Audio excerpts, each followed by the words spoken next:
শ্মশানে গেছেন কোনোদিন? হ্যাঁ, শোষণ। কি ফিলিংস হয়? আপনার পাশে দাঁড়ালো মমতা ব্যানার্জি, কিন্তু পার্থবাবু যখন এই অ্যাকচুয়ালি এইগুলো ব্যাপারে আমাদের মতামত দেওয়া উচিত নয়, কারণ ভারতবর্ষের মানুষগুলো খুব সরল।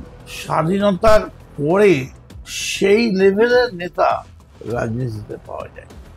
এইটুকুনি একটা ছোট্ট দল মমতা বন্দ্যোপাধ্যায় আর কয়েকজনকে নিয়ে তৈরি হয়েছিল তৃণমূল কংগ্রেস। প্রথমেই একটা বিরাট কোহলি ধোনির মতো একটা ছক্কা। তাপস খুব ভালো অভিনেতা ছিল এবং মানুষটাও খুব ভালো ছিল, হাসি খুশি। বন্দুকের গুলি আর মুখের কথা দুম করে বেরিয়ে গেলে আর মুকুলকে আমাদের পার্টি শেষ করেনি, মুকুল নিজেই সরে গেছে। মুকুলের যে যোগ্যতা, সেই যোগ্যতা অনেক সময় দলের ভালো করেছে, আবার অনেক সময় দলকে ভুল পথে পরিচালিত করেছে। মনমোহন সিংকে আমি এইটুকুনি বলতে পারি যে তিনি খুব ছটফটে চটজলদি প্রধানমন্ত্রী ছিলেন না। কাঁধে তুলে যে বড়বাড়ি হরিবল বলবে, সেই কাঁধে তোলার মতো দড়ি জোগাড় করতে পারছে না। আর যেদিন আমার ডেট পড়তো ম্যাজিস্ট্রেটদের কাছে, তখন অন্য সব ডেট ক্যান্সেল করে দেওয়া ছাড়া উপায় ছিল না। এই লাশটা একটা ইমানদারের লাশ ছিল, গাদ্দারের লাশ। It is enough. আমি ইমানদার হতে চাই, গাদ্দার হতে চাই। নমস্কার, মগজমারির আর একটা পডকাস্টে আপনাদের সবাইকে স্বাগতম। আজকে আমার সঙ্গে যিনি আছেন, মমতা ব্যানার্জির সহযোদ্ধা, তার আগে উনি কংগ্রেস নেতা, তারপরে তৃণমূল নেতা, এমএলএ, মন্ত্রী মদন মিত্র। কেমন আছেন? ভালো আছি। নানা রকম সমস্যা, যাই হোক সব মিলিয়ে ভালো আছে। আমি একটু আপনার প্রথম জীবনের দিকে যদি যাই, আপনি একটা সময় কংগ্রেস পার্টি করতেন, সেক্রেটারি ছিলাম, প্রদেশ কংগ্রেসের সেক্রেটারি ছিলাম। তো প্রিয়রঞ্জন দাস মুন্সী এবং সোমেন মিত্র, এই দুজনকে অ্যাজ এ কংগ্রেস নেতা হিসেবে আপনার মূল্যায়ন কি? নেতা হিসেবে তো নিশ্চয়ই বড় ছিলেন, তবে যেটা মূলত সোমেনদার গায়ে জড়িয়ে গেছিল একটা চাদর, যে ওই চাদরটা সিপিএম এর দেওয়া, মানে, এবং সোমেন মিত্ররা কিছুতেই মমতা বন্দ্যোপাধ্যায়কে চূড়ান্ত পর্যায়ে সিপিএম এর বিরোধিতা করতে দিতেন না। সেদিক দিয়ে প্রিয়রঞ্জন দাসমুন্সী, আমি যতরকম দেখেছি, যে মমতা ব্যানার্জির এই সিপিএম এর বিরুদ্ধে আন্দোলনকে, সে রডন স্কোয়ারই হোক, সে বেহালার রঘুনন্দন তেওয়ারি হোক, বা যেই হোক, প্রিয়রঞ্জন দাসমুন্সী মমতাকে সাহায্যই করেছেন। পরে যদিও সোমেন মিত্র মমতা ব্যানার্জির সঙ্গেই চলে এসেছেন, এবং একটা সময় তারপরে আবার বেরিয়ে এসে উনি আবার বোধহয় কংগ্রেসে জয়েন করেছিলেন, তখন বলেছিলেন আমার এটা ভুল হয়েছে। সেইটাকে আপনি কিভাবে দেখেন? দেখুন, এরা আমাদের থেকে বয়সে বড় এবং সম্মানও অনেক বড়, ফলে এদের প্রকৃত মূল্যায়ন করা আমাদের পক্ষে একটু অসুবিধে। তখন নিজে যখন বলেছিলেন যে ভুল হয়েছিল, তাহলে ভুলটা করা ওনার উচিত হয়নি। ভুলটা না করলে এত তাড়াতাড়ি সোমেন মিত্র নামক যে ব্যাপারটা আর কি, সোমেন মিত্র যে ক্লাউডটা, সে ক্লাউডটা একদম সমূলে উৎপাটিত হতো না। আপনি যখন ছাত্র বয়সে রাজনীতি করছেন, তখন ভারতবর্ষে এমার্জেন্সি চলছে।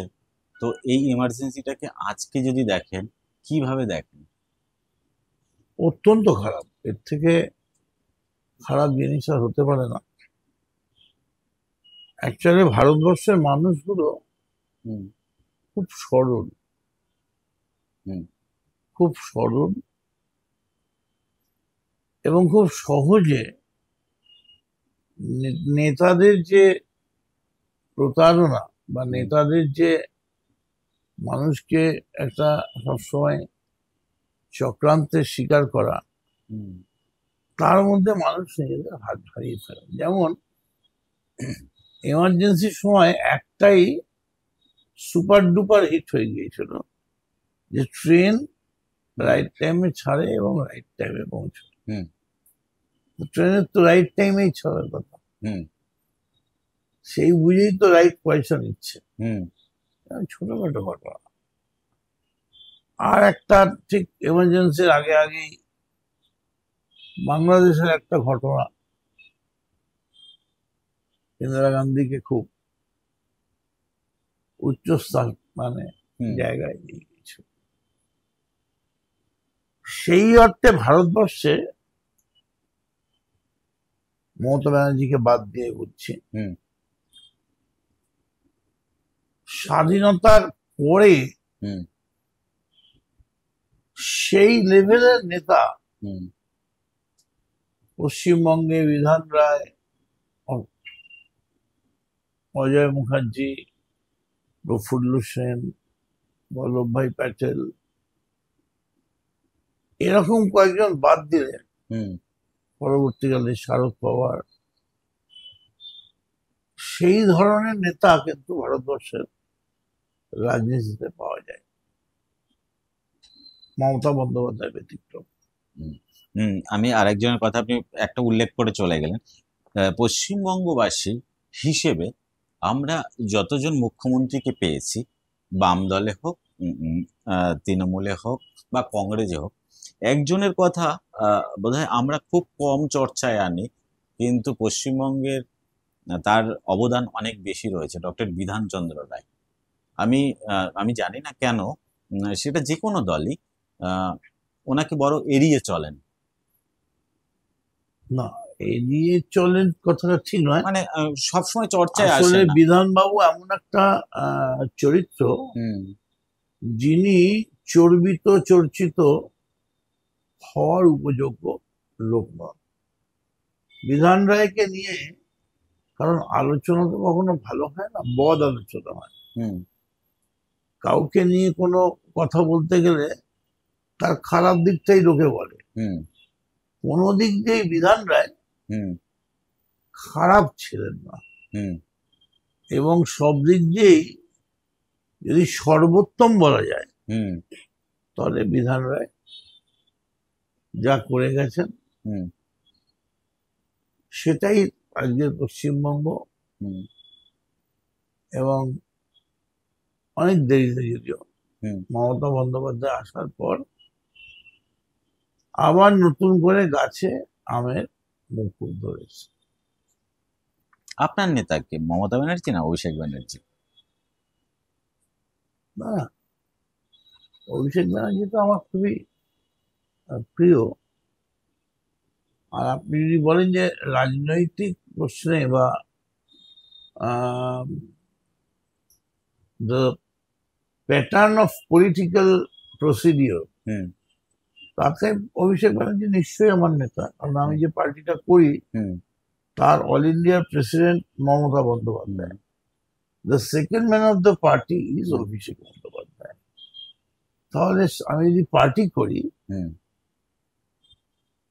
কালের অমুক বিধানে হুম। আমাকে অভিষেক ব্যানার্জিকে নেতা বলেই মানতে হবে। হুম। কিন্তু এমনিতে হুম। অভিষেক আমাদের খুব প্রিয়। ওর অনেক বয়স কম, আমরা ওকে খুব স্নেহের চোখে দেখি। হুম। কিন্তু সব অর্থেই যিনি আমার নেতা, হুম। যিনি হাতে করে মদমিত্র নামক, সে বনফুল হোক হুম। আর গোলাপি হোক, হুম। এই ফুলটাকে তিনি লালন পালন করেছেন। এই প্রশ্নটা আমি এই কারণে করলাম, মিডিয়াতে দেখি বা চর্চায়, সোশ্যাল মিডিয়ার চর্চায় উঠে আসে, সেটা হচ্ছে দলে একটা নতুন পুরানোর দ্বন্দ্ব। মমতা ব্যানার্জি সবসময় একটু পুরনোদের, যারা দলের শুরু থেকে রয়েছে তাদের সাপোর্ট বেশি করে।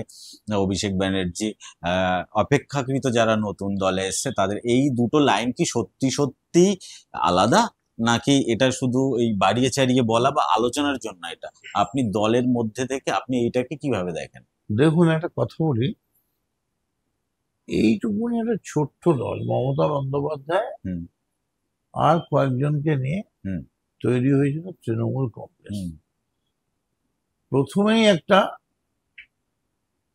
বিরাট কোহলি ধোনির মতো একটা ছক্কা, হুম প্রথমবারই 8টা-9টা করে সিট পার্লামেন্টের। এক একটা parliament seat equal to hmm 7 assembly segment. Hmm প্রথমেই যদি 9টা বা 8টা সিট পায়, হুম তাহলে 8টা হলে 27-56, হুম 9টা হলে 7-9-63, হুম মানে এতগুলো বিধানসভা সিটে দখল নেওয়া, যেখানে সিপিএম 0, হুম কংগ্রেস 0 হুম আজকের হুম মমতা ব্যানার্জি। কিন্তু সেই তৃণমূল পার্টি, একটা ছোট্ট পার্টি তৈরি হলো, জন্ম নিল মমতার বাড়িতে বসে ঘরে, এবং 2004-এ হুম আমাদের কিচ্ছু নেই, হুম আমাদের কোনো পার্লামেন্ট নেই, আমাদের অ্যাসেম্বলি নেই, আমাদের পঞ্চায়েত নেই। এমনকি সুব্রত মুখার্জিরা হুম সেই সময় পাল্টা করে তৃণমূলটাকে হারিয়ে দিলেন, হুম এবং তাতে তাপস রায় হুম বা আরো অনেকে ছিল। পার্লামেন্টে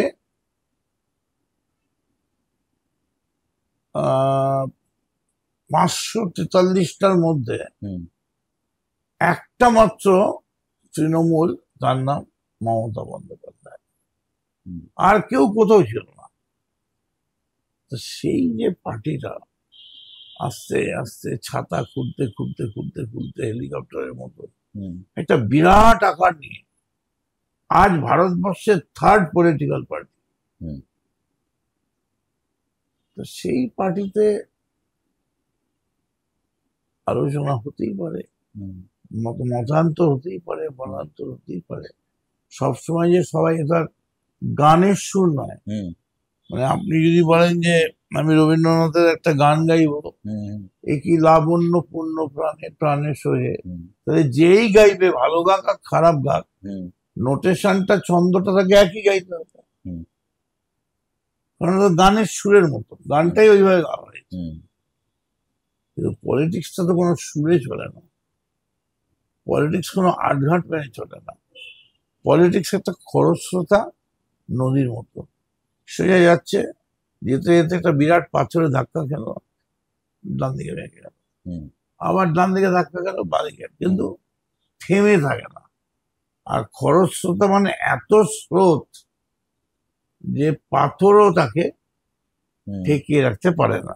তো সেই অর্থে যদি আপনি বলেন যে তৃণমূল কংগ্রেসে কি ভুল বোঝাবুঝি বা কিছুই নেই, এই তো পরপর রোজই কমিটি ডিক্লেয়ার হচ্ছে, হুম আজকেও দেখলাম ট্রেড ইউনিয়ন ডিক্লেয়ার হচ্ছে, হুম কোথাও কোনো রিস্ট্রিক্ট তো নেই। এমনি দু একজন আলোচনা করতেই পারে। একটা জায়গায় মমতা ব্যানার্জি একটা মিটিং থেকে বললেন মদন মিত্র একটু কালারফুল, মদন একটু কালারফুল ছেলে। এটা কি মিন করতে চাইলেন, বা আপনি ওটা কি বুঝেছেন এই কথাটার মানে? না, অ্যাকচুয়ালি মমতা ব্যানার্জি আমাদের নেত্রী হলেও, হুম সর্বোচ্চ নেত্রী যদিও, হুম কিন্তু আমাদের সঙ্গে ওনার সম্পর্কটা অনেকটা বন্ধুত্বের মতো। হুম বন্ধুত্ব বলুন, সহযোদ্ধা বলুন, সেই জন্য উনি একটু witty, hmm she is very witty. উনি হাসি ঠাট্টা, মনটা খোলামেলা, আর কিছুই না।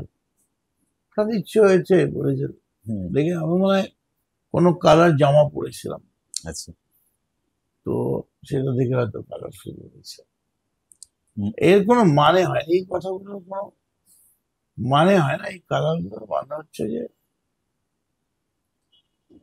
হি is not colourless, hmm, but he is colourful. Hmm. Mukul Roy, যার নামটা আছে, তৃণমূল কংগ্রেসের নাম এলেই মমতার পর দলে যে সেকেন্ড ইন কমান্ড হিসেবেই আহ, প্রচার প্রসার পেয়েছিল। এবং এটার সঙ্গে আমি আরেকটা নাম জুড়তে চাইবো, যখন আপনি বলছিলেন তৃণমূল এক হয়ে গেছিল, মানে একজন মমতা ব্যানার্জি জিতেছিলেন, তখন ক্রাউড পুলার হিসেবে, আপনারা কলকাতাতে রাজনীতি করছেন ঠিকই, কিন্তু ক্রাউড পুলার হিসেবে একদম গ্রামে বাংলায় মমতা ব্যানার্জির কাঁধে কাঁধ মিলিয়ে আরেকটা লোককে ক্রাউড পুলার হিসেবে আমার ছোট বয়সে দেখেছিলাম, সেটা হচ্ছে তাপস পাল। দুজনের সঙ্গে বিচ্ছেদটা আর একটু ভালো হলে ভালো হতো না? তাপস খুব ভালো অভিনেতা ছিল হুম, এবং মানুষটাও খুব ভালো ছিল, হাসি খুশি। আসলে হঠাৎ এক একটা হয় মানুষের, মানে বন্দুকের গুলি আর মুখের কথা হুম, দুম করে বেরিয়ে গেলে আর ফেরত দেওয়া হুম, যায় না। মানে একটা মন্তব্য তার মুখ থেকে এমন বেরিয়ে গেল হুম, এবং তারপর সে এমন ভাবে অসুস্থ হয়ে পড়লো। হুম, সত্যি তাপসের জন্য আমরা দুঃখিত, এবং আমি বলছি ই ওয়াজ এ গুড ম্যান, এবং আমাদের দলের হয়ে অনেক প্রচারও করেছে। গ্রাম বাংলায় And he যেখানে was very popular hmm, at a particular point of time. তখন দেব আসেনি এই জায়গায়, আমার শুনতে হয়েছিল হুম, যে অনেক জায়গাতেই হুম, প্রসেনজিতের থেকেও কম্পারেটিভলি হুম, তাপস ওয়াজ মোর পপুলার। হুম, কারণ সেই সময় ছিল বাংলা ছবি হুম, সব থেকে বড় ক্রাইসিস। হুম, তখনই হলগুলো সব মল হয়ে যাচ্ছিল, হুম, সত্যিকারের ক্রাইসিস শুরু হয়েছিল হুম, সেই সময়। And Tapas Pal positively, hmm, without any question, hmm, he had contributed hmm, a lot for the development of Bengali industry. Hmm. এই বিচ্ছেদটা কি সত্যি সত্যি আরেকটু ভালো হতে পারতো না? আমরা সেইটাই বক্তব্য, যে আপনাদের একসময় সহযোদ্ধা যে এমন কি হলো, আহ, যে সত্যি সত্যি তাকে দল ছেড়ে যেতে হলেন, এবং অসুস্থ হয়ে পড়লেন কিছুদিন পর। তারপর মানসিক ধাক্কা তো এটা লাগে।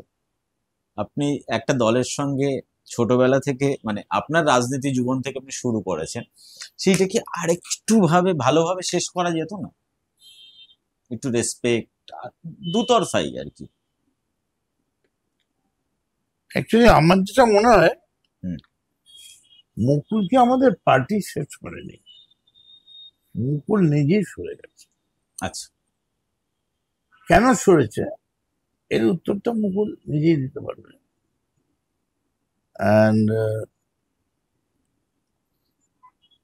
বাংলার মানুষ জানতে পারলে এটা অত্যন্ত খুশি হবে এবং অবাকও হয়ে যাবে হুম, that Mukul Roy hmm, was not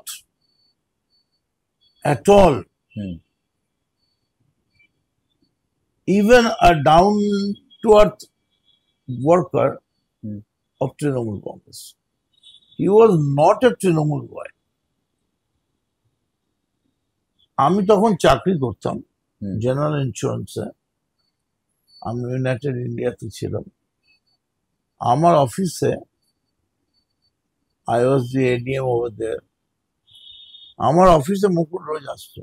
হুম, সেই সময় আমি মুকুলকে নিয়ে গিয়ে হুম, মমতা ব্যানার্জির সঙ্গে আলাপ করাই, এবং পরবর্তীকালে মুকুল তার নিজের গুণে, হুম, যোগ্যতায়, যোগ্যতাটা সবসময় যে সদর্থক হয় হুম, তা কিন্তু নয়।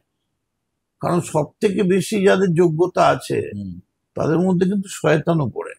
হুম, কারণ শয়তানের যদি যোগ্যতা না থাকে, হুম বারবার ভগবানকে হারাবার পরেও আবার পরের জন্মে কি করে হুম ভগবানের পাল্টা কি শয়তান। হুম তো মুকুলের যে যোগ্যতা, হুম সেই যোগ্যতা অনেক সময় দলের ভালো করেছে, হুম আবার অনেক সময় দলকে ভুল পথে পরিচালিত করেছে। যদি আমার ব্যক্তিগত কোনো ব্যাপার নেই, I don't have any intention to do. Hmm he was a political co-fighter, and till now I treat him like that. হুম কিন্তু মুকুল রায় তার নিজের কতগুলো প্রবলেমের মানে হুম নিজের ইচ্ছাতেই সরে গেছে, এবং সেই সময় খুব কেস টেস হচ্ছিল, হুম সিবিআই, ইডি।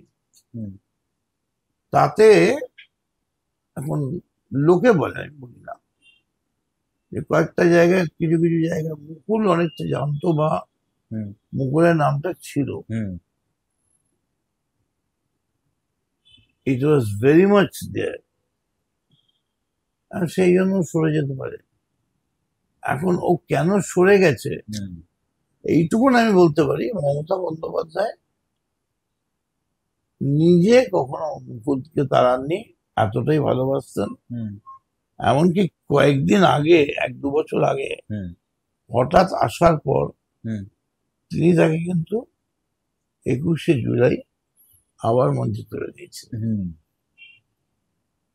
আবার তাকে তার জায়গায় বসিয়ে দিয়েছেন।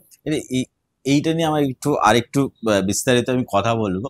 সেটা হলো কবির সুমন যাদবপুর থেকে জিতলেন, জেতার বছর দুয়েক পর কুৎসিত ভাষায় মমতা ব্যানার্জিকে আক্রমণ করলেন।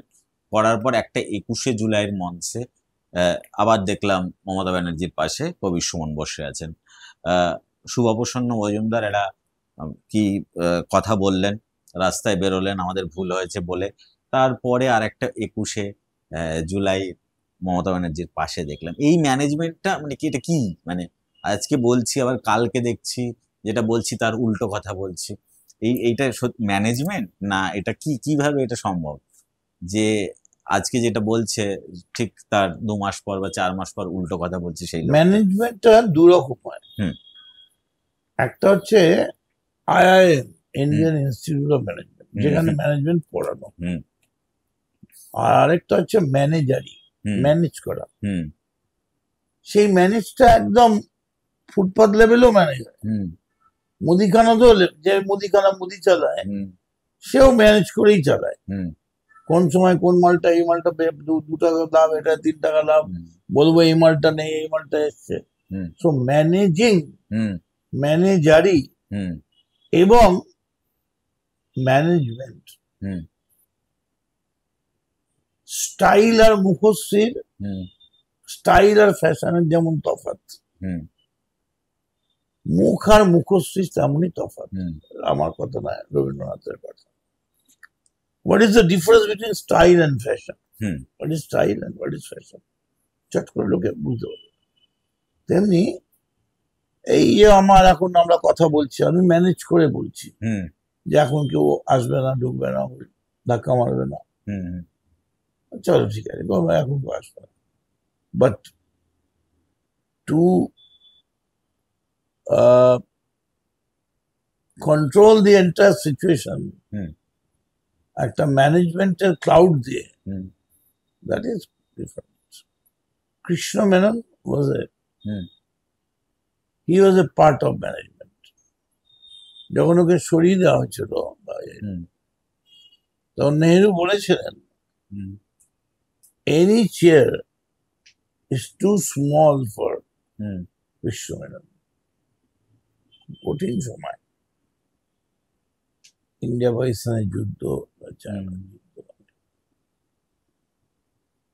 Management is something different.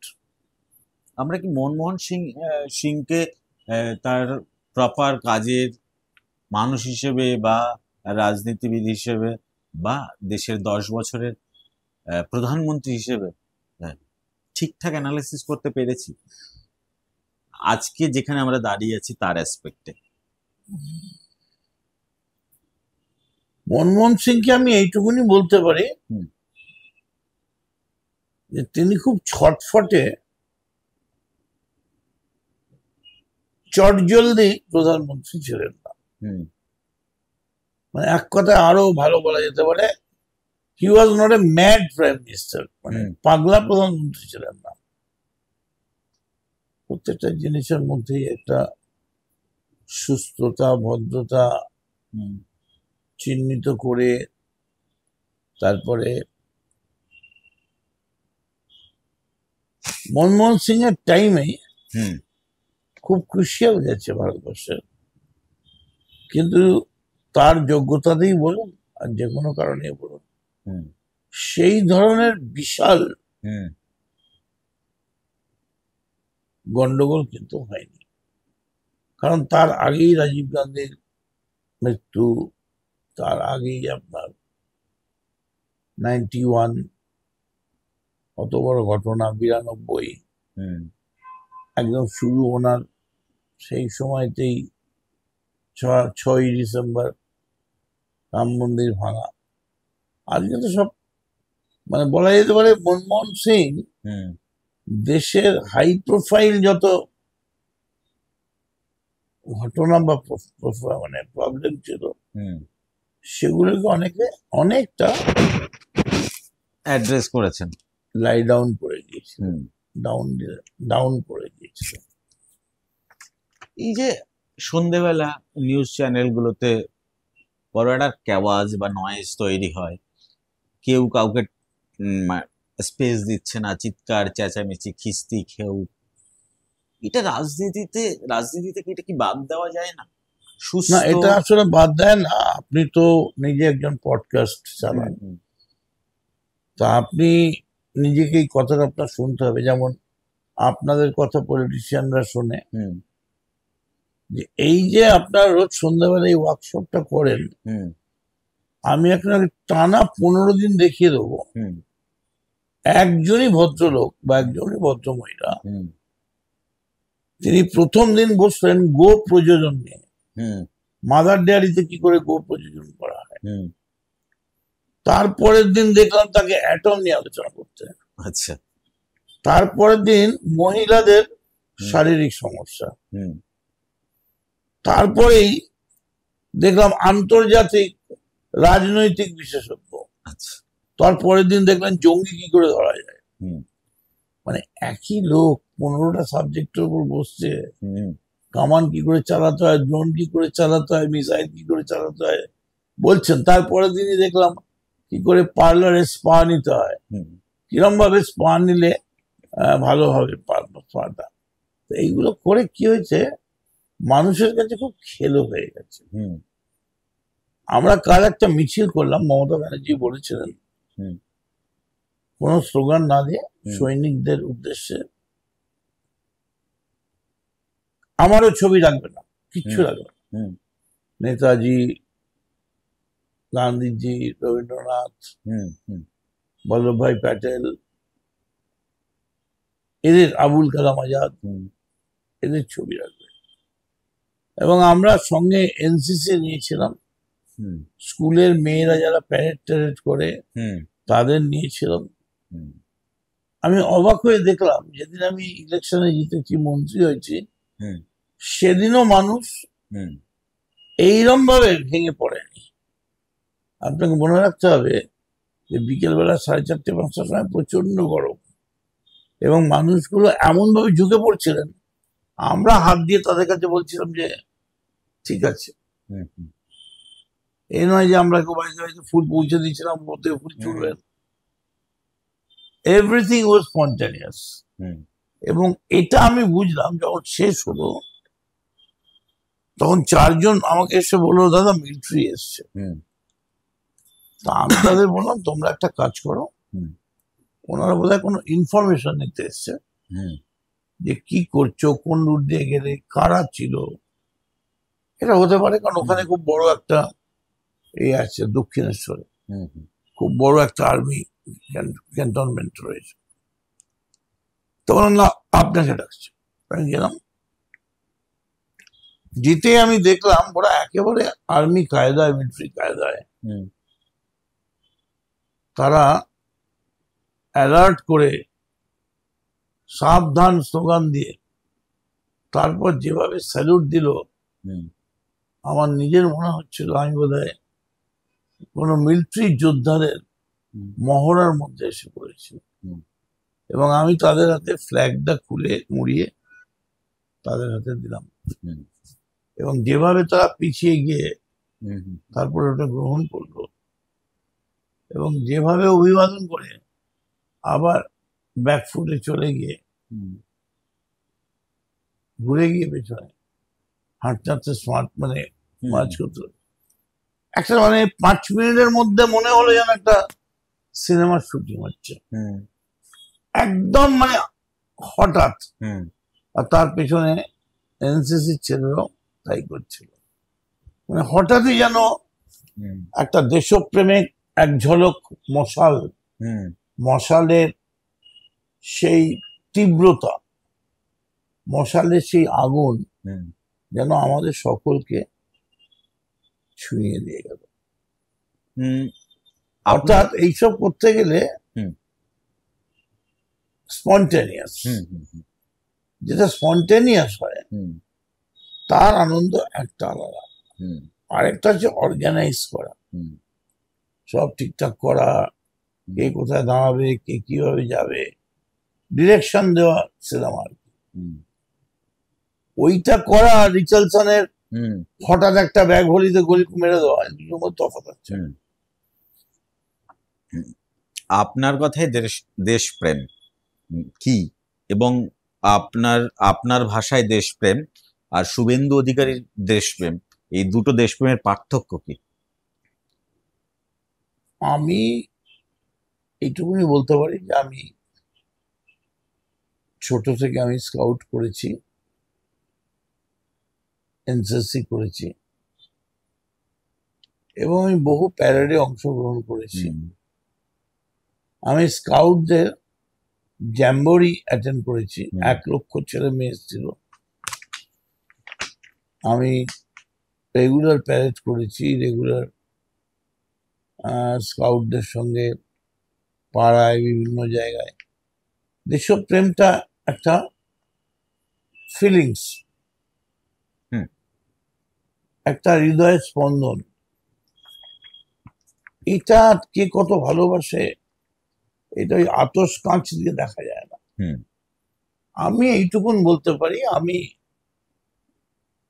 আমার সামনে কেউ দেশকে গালাগাল দিচ্ছে বা জাতীয় পতাকার অপমান করছে বা বিকৃতভাবে ট্রোল করছে জাতীয় সঙ্গীত নিয়ে, আমার এত ক্ষমতা নেই যে আমি তাকে খুন করে ফেলবো, তবে দাঁড়িয়ে নিশ্চয়ই প্রতিবাদ করব। আর দেশপ্রেম ব্যাপারটা এত বড়, সেটা শুভেন্দু কি ভাবছে, এই দুটো আলোচনা খুব মানে ব্যবধান হয়ে গেল। মানে হোয়াট ইজ দেশপ্রেম এন্ড হুইচ শুভেন্দু, মানে আমি বলতে আলোচনাই করতে চাইছি। এই যে আমি ভেবেই নিয়েছিলাম যে আপনার সঙ্গে যেদিন আমি বসবো আমি একটা কথা অবশ্যই জিজ্ঞাসা করব, এবং আমি যত তৃণমূল নেতা মন্ত্রীদের ইন্টারভিউ করি না কেন তাদের এই প্রশ্নটা অবশ্যই জিজ্ঞাসা করব। সেটা হচ্ছে কি, মাঝে মধ্যেই সোশ্যাল মিডিয়ায় আমরা এই বিষয়টা নিয়ে ট্রোলিং হয়, সেটা হচ্ছে কি যে সব কিছুতে মমতা ব্যানার্জির অনুপ্রেরণায়। এটা কি সত্যি সত্যি মানে মমতা ব্যানার্জি কোনোদিন বলেছে বা কোনো বার্তা দিয়েছে, না এটা একদম মানে যে যার নিজের দায়িত্বে করেছে? এবং এই বিষয়টা বড্ড খেলো নয় যে সত্যি সত্যি তার অনুপ্রেরণা রয়েছে? বারবার বলার কি দরকার, তিনি তো আমাদের রাজ্যের মুখ্যমন্ত্রী এবং তার কথাতেই সবকিছু হবে, তার ডিসিশন মেকিং পাওয়ারই হবে। এই সব জিনিসে বড় আন্ডারলাইন করে দেওয়া, এটা কি সত্যি সত্যি দরকার অনুভব করেন আপনি? না, এটা যে প্রত্যেকটা ব্যাপারে মমতা বন্দ্যোপাধ্যায় বলেন যে তোমরা আমার অনুপ্রেরণায় বলবে, এটা ঠিক তা নয়। কিন্তু এটা ছেলেরা যখন করে বলে কিছু করে, তখন তার মধ্যে যে স্পার্কটা কাজ করে, তাকে যে যুদ্ধটা বা রাস্তাটা বের করার জন্য যে স্ট্রেংথটা তাকে মনের থেকে আহরণ করতে হয়, জোর করতে হয়, সেটা ওই মমতা ব্যানার্জি জিন্দাবাদ, মমতা ব্যানার্জির অনুপ্রেরণায় করছি, এইটা কথা বলেও কিছুটা এক্সট্রা পাওয়ার তার মনের মধ্যে থেকে সে পায়।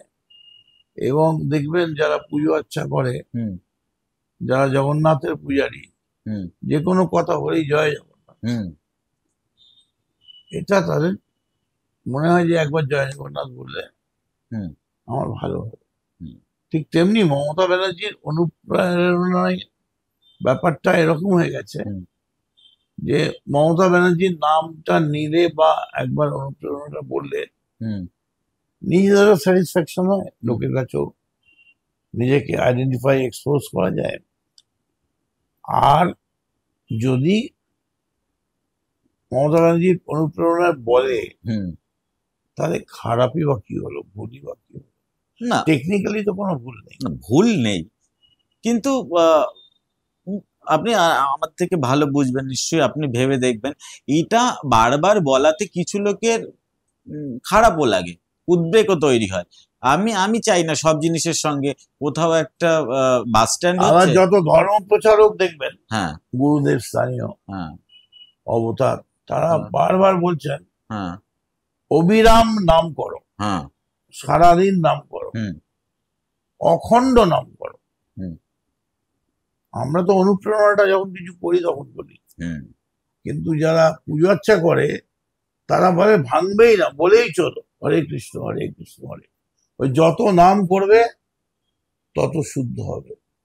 তৃণমূলের ছেলেরাও মনে করে যত মমতা বন্দ্যোপাধ্যায়ের নামটা মুখে রাখবো হুম ততক্ষণ আমি কোনো বাজে কাজ থেকে নিজেকে বিরত রাখতে পারবো, কোনো মায়া বা কায়া আমাকে আচ্ছন্ন করতে পারবে না।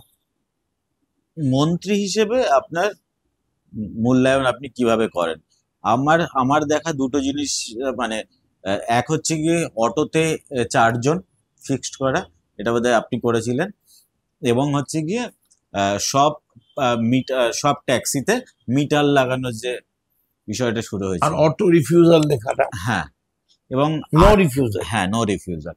এবং একটা আহ, একটা তখন আমি বিভিন্ন পত্রপত্রিকা, আমি এক্সাক্ট কোথায় দেখেছিলাম আমার মনে নেই, তখন যেটা বারবার একটা সিপিআইএম এর পক্ষ থেকে উঠে আসছিল কথা, যে কলকাতার বুকে বিভিন্ন ট্রাম ডিপো, বাস স্ট্যান্ড রয়েছে, এইটা মদন মিত্র ইনিশিয়েটিভ নিয়ে বিভিন্ন শিল্প সংস্থার হাতে তুলে দিতে চাইছে, যেখানে মানে সব শপিং মল হবে। এই এই জিনিসগুলো কি, মানে এটাকে আপনি কিভাবে দেখেছেন তখন, বা আজকে কিভাবে মূল্যায়ন করেন না এটাকে? দেখুন, এখন তো আমি মন্ত্রী নই, হুম, মানে আমি আপনার আমি কাজের সময়টা সাধারণ বলছি। বলছি আপনাকে। হুম ব্যাপারটা হচ্ছে ধরুন এক একটা মানে ডিপো হুম এত বড়, হুম বিরাট, অত বড় ডিপো আমাদের লাগে না। হুম তারপর তো ধরুন ট্রাম প্রায় বন্ধ হয়ে গেছে, হুম কিন্তু ট্রামের জন্য যতগুলো ডিপো আছে সেগুলো সেই ট্রাম আছে, ট্রাম নেই, আধখানা ট্রাম হুম পড়ে আছে। সেই জায়গাগুলোকে যদি হুম ডেভেলপ করিয়ে কোনো কাজ করা যায়, কোনো বিজ্ঞান সায়েন্স সেন্টার বা কোনো বড় ইউনিভার্সিটি হুম বা বড় মার্কেট বা মল হতে পারে, বা কোনো ইন্ডাস্ট্রিয়ালিস্ট যদি সেখানে জমি চায়, জমি করে, হুম মানে যদি সেটাকে একটা প্রোডাক্টিভিটি ওরিয়েন্টেড হুম সিস্টেমের মধ্যে নিয়ে আসা হয়, হুম তাহলে ভালো। হুম তার কারণ এখন তো জমি যথেষ্টই, মানে একমাত্র ট্রান্সপোর্টের হাতেই জমি আছে, হুম কিন্তু অতগুলো জমি আমাদের প্রয়োজনে লাগে না। হুম এখন কি করবেন না করবেন সেটা হুম মাননীয় মুখ্যমন্ত্রীর উপর নির্ভর করছে, হুম তিনি কিভাবে করবেন না করবেন। কিন্তু আমরা কোথাও কোনো এই ধরনের প্রোগ্রাম করি না, হুম কিন্তু মনে হয় মাঝে মাঝে হুম জায়গাটা পড়ে আছে, হুম ইউটিলাইজ করলে ভালো হয়। হুম। শ্মশানে গেছেন কোনোদিন? হ্যাঁ, শ্মশানে গেছি। কি ফিলিংস হয়? প্রথম প্রথম কিরকম আমার অস্বস্তি হতো, শ্মশানে চা খেতে পারতাম না, শ্মশানে জল খেতে পারতাম না, বা তখন আমি সিগারেট খেতাম, সিগারেটটাও খেতে পারতাম না। কিন্তু পরবর্তীকালে দেখলাম 1 মাসে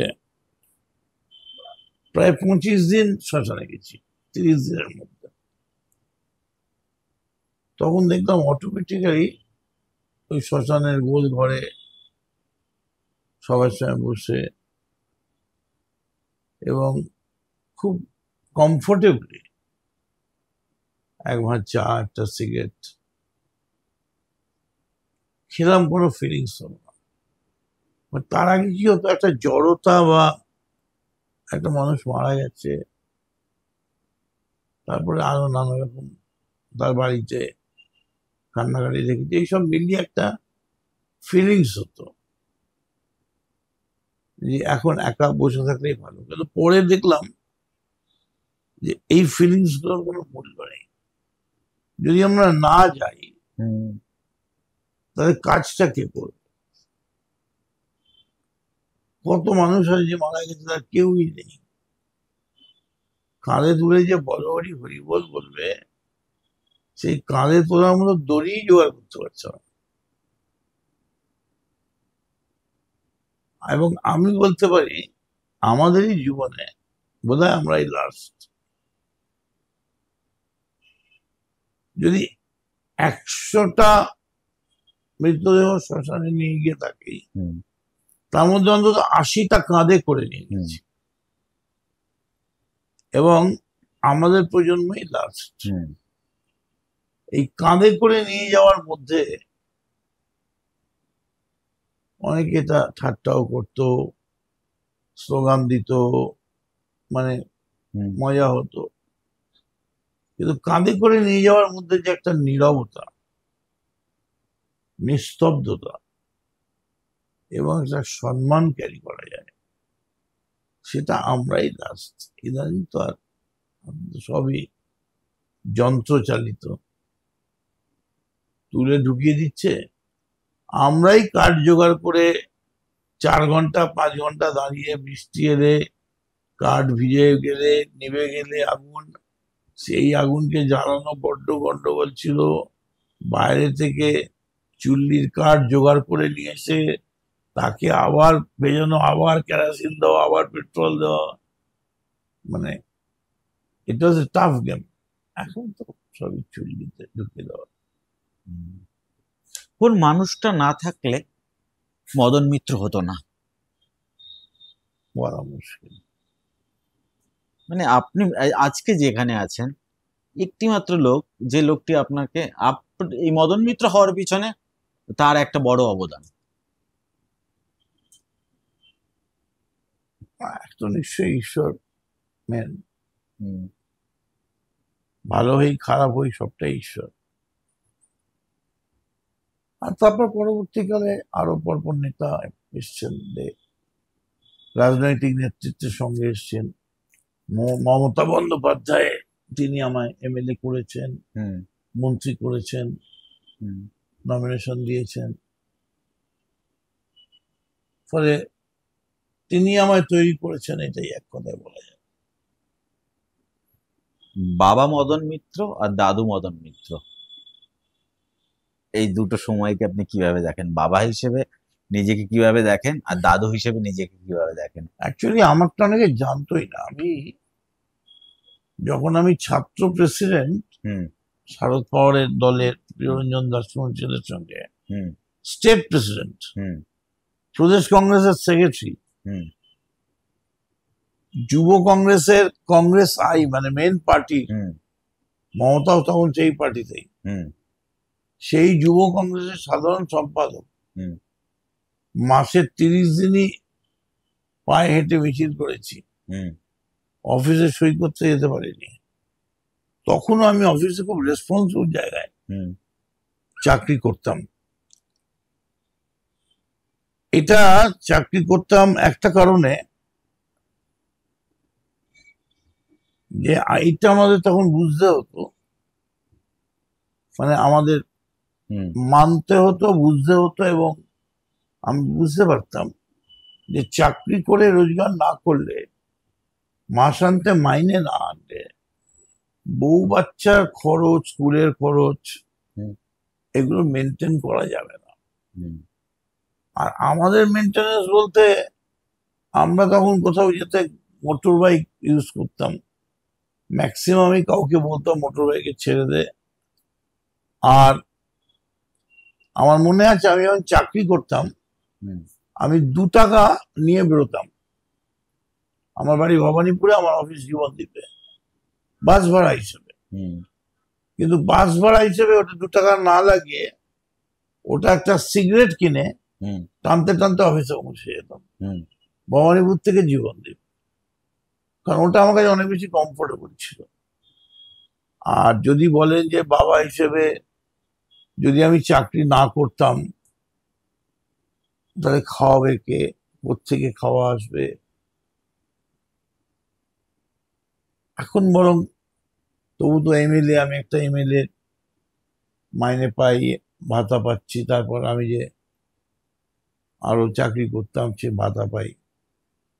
মানে যাই হোক, এখন তো অনেক স্মুথ হয়ে গেছে, মানে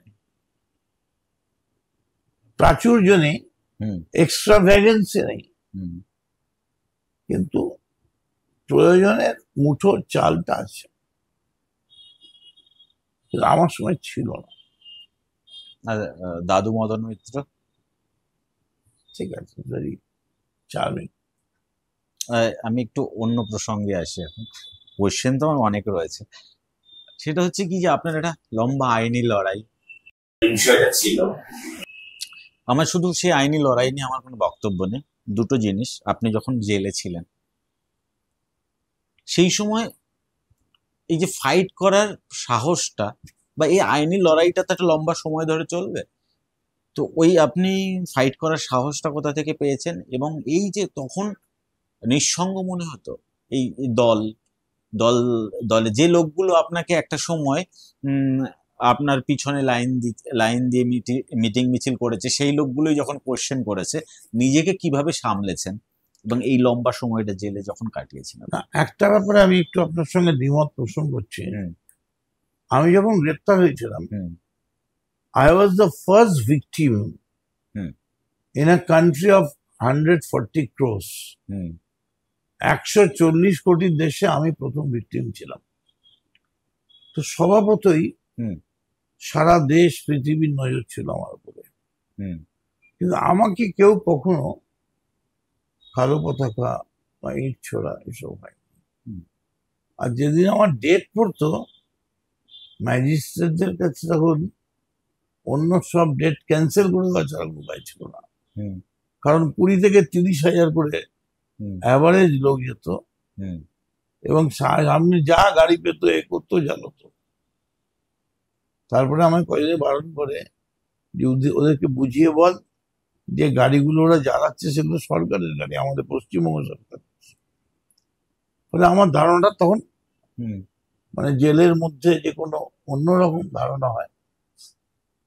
আর আরেকটা কথা না বললে মিথ্যা কথা বলা হবে, যে সেই সময় মমতা বন্দ্যোপাধ্যায় হুম না থাকতেন, হুম তাহলে তো আমার জীবনে খুব বড় ক্ষতি হয়ে যেত। মমতা বন্দ্যোপাধ্যায় ছিলেন বলেই আই শ্যাল ওভারকাম, হুম আমরা করব জয়, হুম হাম হোঙ্গে কামিয়াব, হুম এই বিশ্বাসটা ছিল। হুম যে মমতা যখন আছে, তখন যে কোনো মূল্যে, যে কোনো ভাবে হুম আমরা নিঃসন্দেহে আবার গান গাইতে পারবো, হুম মুক্তির মন্দির সোপানো তলে হুম কত প্রাণ হলো বলিদান, হুম লেখা আছে অশ্রু জলে। হুম। আপনার পাশে দাঁড়ালো মমতা ব্যানার্জি, কিন্তু পার্থবাবুকে দল থেকে বহিষ্কার করে দিলেন, পার্থবাবু ভুল করেছেন? আপনার কি মত? এই অ্যাকচুয়ালি এইগুলো ব্যাপারে আমাদের মতামত দেওয়া উচিত নয়, কারণ এই ব্যাপারটা মমতা বন্দ্যোপাধ্যায় দেখছেন। আর যখন মানুষ বিপদে পড়ে হুম তখন সবাই, বেশিরভাগ লোক চেষ্টা করে আরো বেশি তাকে কি করে বিপদে ফেলা যায়। হুম এখন নাও পার্থ একটা বিচ্ছিরি পরিস্থিতির মধ্যে পড়ে রয়েছে। হুম এই মুহূর্তে আমাদের কোনো আলোচনা করা উচিত না। আপনার বিভিন্ন কথাতে মাঝে মধ্যে আপনি রামকৃষ্ণ দেবকে কোট করেন। তো আজকের এই যুদ্ধের বাজারে যে একটা যুদ্ধময় পরিস্থিতি, হিন্দু মুসলমান একটা ইনটলারেন্স, এই সময় রামকৃষ্ণ দেবকে আপনি কিভাবে দেখেন? অ্যাকচুয়ালি রামকৃষ্ণদেব একজন অবতারই ছিলেন এবং তার চিন্তাধারা এত উন্নত পর্যায়ের, উৎকর্ষতায় এত ভারী যে আমাদের মতো সামান্য মানুষ তবে সুযোগ পেলে কথামৃত পড়ি হুম এবং এটা বোঝা যায়। এই যে বিবেকানন্দ গেলেন শিকাগোতে, হুম যাওয়ার আগে দেখা করতে হবে, হুম কি বলবো ঠাকুর, একটাই সাবজেক্ট, হুম যে হিন্দু ধর্ম এমন একটা ধর্ম হুম যে হিন্দু হতে গেলে হুম অন্য কোনো ধর্মকে ঘৃণা করার কোনো প্রয়োজন পড়ে না। হুম সহজ কথা, হিন্দু হয়ে তুমি যে কোনো ধর্মের কাছে যেতে পারো, বলতে পারো বসতে, হিন্দু ধর্ম কাউকে দূর থেকে নাক সিটকে হুম ঘৃণা বলে মনে করে। এবং এইটা বেস করেই বিবেকানন্দ বক্তৃতা করতেন। হুম ঠাকুরের সেই বিখ্যাত উক্তি, এটা একটা পুকুর, হুম জমে থাকলে বরফ, হুম ওরা বলে আইস, হুম গলে গেলে পানি, হুম মুসলমানরা বলে, আর উবে গেলে বায়ু বা হুম বাষ্প, আমরা হিন্দুরা বলি জল। হুম এই সলিড স্টেট হুম আর ওদের পানি, আমাদের জল, হুম কিন্তু মেটালটা একটাই, হুম সেটা হচ্ছে বরফ। হুম ওনার একটা ভয়ঙ্কর কথা আমার মাথায় দেখেছে, লেগেছে আমার মনে। উনি এবার বলছেন যে শরীর কা गर्मी হুম गर्मी बर्फ को पानी बना देते हैं, और शरीर का ठंडाई, अगर शरीर को ठंडा रखो तो पानी बर्फ बन जाएगा। এই কথাটা, যে শরীরের গরম হুম বরফকে পর্যন্ত জল করে দিতে পারে। অহংকার করো না, hmm don't be so proud of your zenith position, hmm I have seen the stars falling, hmm मैंने सितारों को गिरते हुए देखा। হুম একটা অদ্ভুত ব্যাপার, বেলুর মঠ হচ্ছে, আমি গিয়েছিলাম হুম নতুন করে, আরেকটা বেলুর মঠ হচ্ছে, সেটাই মেন হয়ে যাবে। হুম কারণ এখন যে বেলুর মঠ, হুম সেখানে ঠাকুর কোনোদিন থাকেননি, হুম হয়েছেই তো পরে। হুম হুম কিন্তু এখন যে বেলুর মঠটা হচ্ছে, তৈরি হচ্ছে দক্ষিণেশ্বরের পাশে, সেখানে ঠাকুর 40 বছর ছিলেন। হুম He stayed for 40 years along with মা। হুম আ- আ, মানুষ আপনাকে কিভাবে মনে রাখবে আপনি চান, মনে রাখুক? মোটামুটি।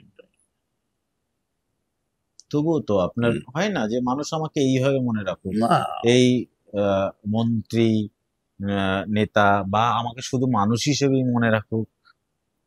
ঠিক আছে স্যার, অ্যাটলিস্ট আমার পার্টির লোক হুম। যখন আমি চলে যাব, গো, তখন পার্টির লোক যেন আমার ডেড বডিটার দিকে তাকিয়ে বলে যে এই যে লাশটা, এই লাশটা একটা ইমানদারের লাশ ছিল, গাদ্দারের লাশ ছিল।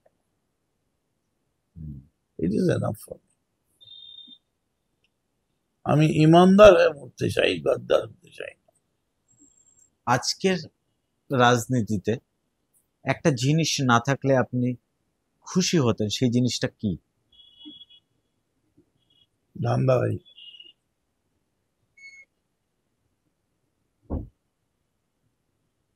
ধান্দাবাজি।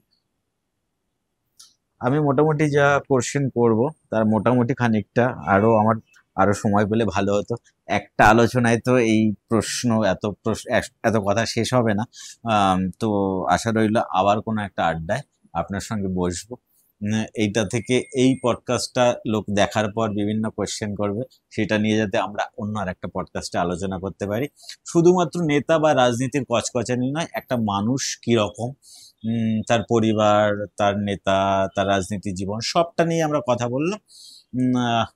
চলুন দেখতে থাকুন, আবার দেখা হবে অন্য কোনো আড্ডায়। ভালো থাকবেন, ভালো রাখবেন। নমস্কার।